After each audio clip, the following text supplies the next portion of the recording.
Dear students, be safe from COVID-19, stay at home, work from home. Now,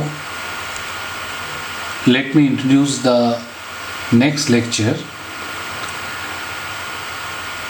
that is the Maxwell's equation, third Maxwell's equation, Gauss's law in magnetostatics. In my previous lecture, I have already described Gauss's law in electrostatics.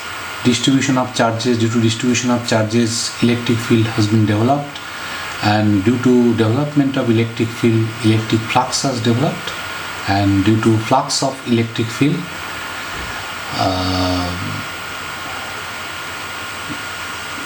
Gauss's law comes out in integral form as well as in differential form in case of electrostatics as well as in dielectrics. Now let us describe Gauss's law in magnetostatics.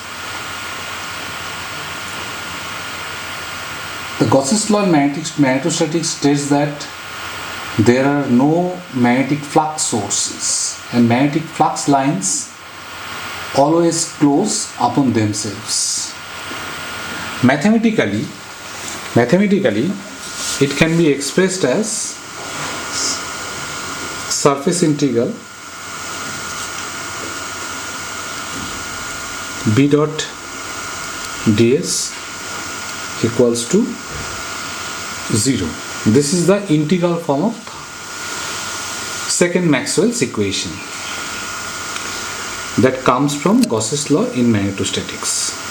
So surface integral B dot ds 0, this evening indicates that magnetic field is solenoidal in nature, because surface integral B dot ds equals to 0, applying Gauss's divergence theorem on vector, we may write just like the previous calculation, divergence of B equals to 0.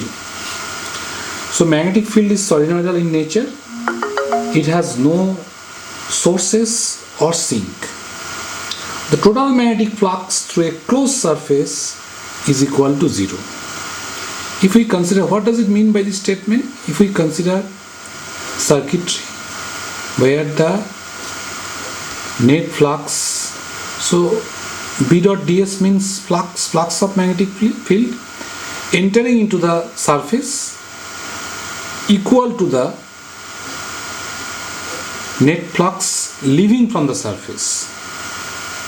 So that's why magnetic flux entering into the volume or surface is equal to the magnetic flux leaving the volume.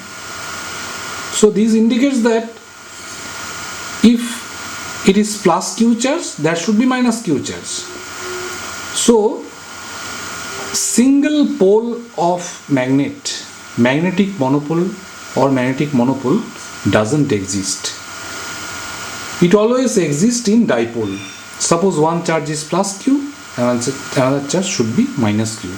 So that is the difference between the magnetostatics and electrostatics. In case of electrostatics, isolated monopole may exist. Dipole, monopole, both are existing. But in case of magnetostatics, isolated magnetic monopole doesn't exist. It exists only in dipole. So this is the second Maxwell's equation, that is the Gauss's law in magnetostatics in differential form, and this is the integral form of second Maxwell's equation. And the outcomes of this Maxwell's equation, second Maxwell's equation, is that magnetic monopole doesn't exist. And this theory can be applied for estimating various cases, various numerical data in various cases. When we'll apply this concept for solving different numerical problems, then the idea will be clear.